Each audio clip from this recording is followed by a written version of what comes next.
suis Henri Terrain, le délégué général de l'Atelier lyrique de Tourcoing. L'Atelier lyrique de Tourcoing, c'est une structure de diffusion de l'opéra et de concerts basée à Tourcoing, comme son nom l'indique, et plus généralement qui diffuse des spectacles dans la métropole lilloise et dans les Hauts-de-France. Alors la structure a été fondée en 1981 par Jean-Claude Magloire, qui a été un grand précurseur des ensembles qui jouent sur l'instrument d'époque, donc de l'interprétation historiquement informée, comme on l'appelle dans le secteur musical. Et aujourd'hui, la direction artistique est assurée par François-Xavier Roth, qui a repris la direction artistique en 2019.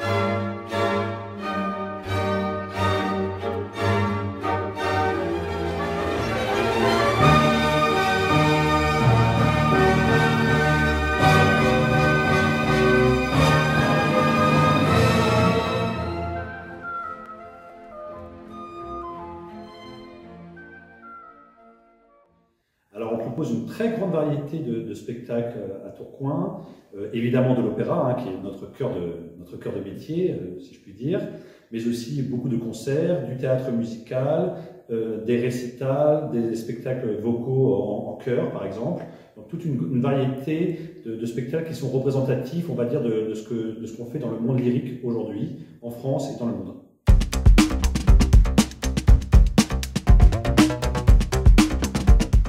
Alors, pour élaborer le programme, alors tout d'abord, il y a 2 orchestres en résidence à l'Atelier lyrique de Tourcoing.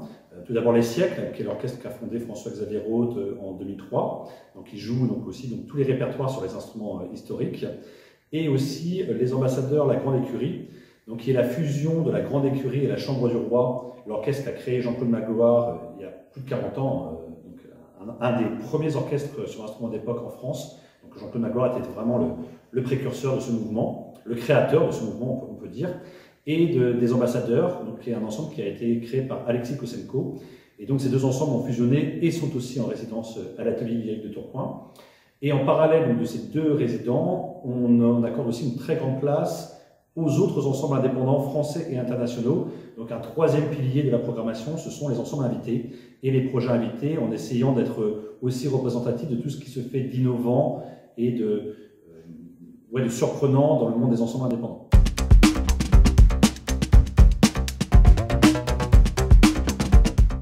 Alors, on a une très grande action auprès des jeunes publics et des jeunes artistes. Alors tout d'abord les jeunes publics, alors on met beaucoup d'actions pédagogiques et sociales en œuvre avec l'Atelier lyrique et les musiciens qui sont associés à nos activités, donc les musiciens des Siècles, de la Grande Écurie, mais bien d'autres aussi qui viennent régulièrement, des chanteurs, comme c'est le cas avec la Dame Blanche d'ailleurs ce soir, où des chanteurs du chœur sont allés faire des petits concerts en milieu scolaire.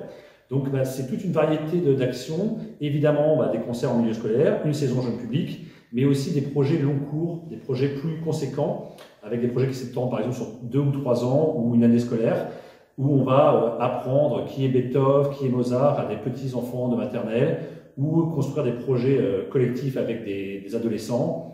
On a créé un orchestre à l'IMPRO, qui est un institut spécialisé pour enfants déficients mentaux à Tourcoing, l'IMPRO Le Roitelet. On a aussi le projet de créer un opéra participatif avec des collégiens. Donc toute une panoplie d'actions qui visent à encourager le jeune public à découvrir la musique classique et à se l'approprier, qu'il soit musicien ou non. Voilà, donc ça c'est vrai que c'est très important pour nous. On n'oublie pas aussi le partenariat bien évidemment avec le Conservatoire, qui est un partenaire essentiel pour l'Atelier lyrique. On a beaucoup d'échanges, beaucoup de projets en partenariat avec le Conservatoire, et aussi les CHAM. Donc là, pour le coup, les musiciens, des enfants qui sont étudiants au Conservatoire et qui, pendant leurs études, pratiquent la musique avec un intérêt et beaucoup de temps consacré dans leurs études. Et là, pour les jeunes artistes, là, c'est aussi une priorité de François-Xavier Roth et de l'Atelier lyrique, c'est d'être un soutien aux ensembles indépendants émergents. Une des grandes caractéristiques de l'indépendance, c'est de toujours se remettre en question Et c'est vrai qu'on a la chance d'être dans un secteur où chaque année de jeunes musiciens arrivent avec de nouveaux projets, des nouvelles découvertes. Il y a encore beaucoup de répertoires musicaux qu'on ne connaît pas, des compositeurs qui sont formidables et qui sont encore inconnus. Jean-Claude Magloire, en son temps, a refait découvrir Handel dans les années 60 au Tourquenois et à la France, puisque c'est le premier à enregistrer Rinaldo de Handel sur instrument d'époque, par exemple, et bien d'autres découvertes. Et bien ça continue, ce mouvement-là continue. Aujourd'hui, il y a 140 ensembles en France qui sont autant de pépites, de redécouvertes, de recherches musicologiques. Et donc, on veut vraiment aussi aider ces jeunes à créer leurs projets et à se produire.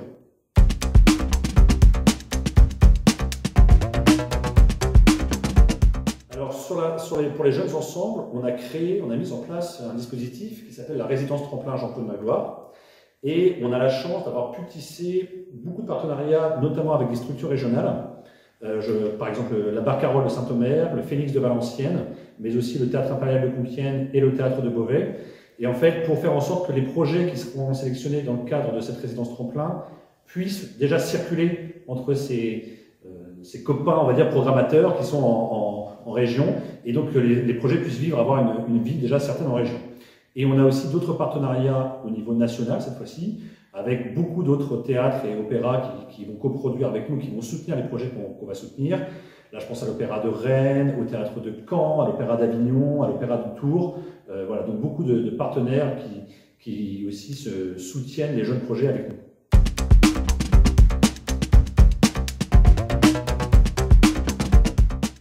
Alors, je vais te leur donner mon exemple, parce que moi, je suis issu d'une famille où on n'écoutait pas du tout de musique. Et en fait, déjà, je pense que la première chose, c'est de ne pas avoir d'a priori, de ne pas se dire que la musique classique, c'est réservé à une forme d'élite ou à des gens, à une forme de bourgeoisie intellectuelle. La musique classique et la musique en général, elle est faite pour tout le monde et elle peut parler à tout le monde, de manière universelle. Et c'est vrai que la musique, déjà, c'est un art aussi qui parle à toutes les cultures, que vous alliez au Groenland, en Chine ou en Amérique du Sud, la musique, ça se partage et quelque part, ça touche tous les humains sur Terre, quelle que soit leur culture et leur langue. Donc ça, c'est déjà une première chose. Et l'autre chose que je conseillerais, c'est de pratiquer. Puisque moi, mon expérience personnelle, ça a été de commencer à chanter en chœur.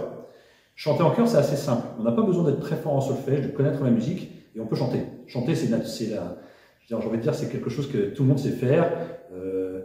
Une maman ou un papa, la première chose qu'ils font avec un petit bébé, c'est lui chanter des berceuses pour essayer d'endormir. On sait tous chanter, voilà, à minimum.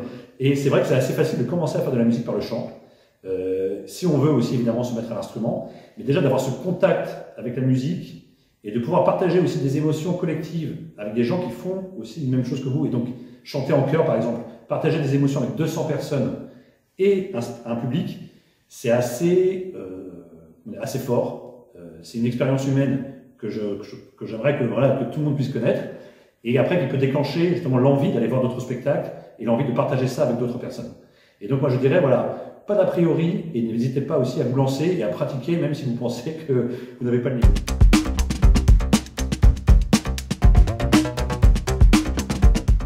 Alors c'est une belle nouvelle saison qui s'annonce pour 22-23. Alors déjà beaucoup de nouveaux opéras, on va avoir une création donc, des Enfants terribles de Philippe Glass, d'après un livret de Jean Cocteau, avec la formidable metteuse en scène Fille Ménard, qui sera à la rentrée 22. On va avoir aussi le Vaisseau fantôme de Richard Wagner avec François-Xavier Roth et les siècles en mai 2023. Et on aura aussi la création d'un opéra de Wolfgang Mitterer en janvier avec les Cris de Paris. Donc il y a un ensemble vocal aussi indépendant qu'on veut beaucoup soutenir. Donc voilà, beaucoup de nouveaux opéras en 22-23. Il y aura aussi beaucoup de redécouvertes d'œuvres que les gens, enfin même que les mélomanes connaissent très peu. Par exemple, le Carnaval du Parnasse de Mondonville, qu'on va enregistrer avec les ambassadeurs de la Grande Écurie, le Don de la vie éternelle de Draghi, avec Leonardo Garcia Alarcón et l'ensemble Capella Mediterranea, mais aussi un opéra Coup de roulis de Messager, qui était un tube à son époque et qui a été un peu oublié, qui est un peu tombé dans les oubliettes de la musique, voilà, un opéra de Messager.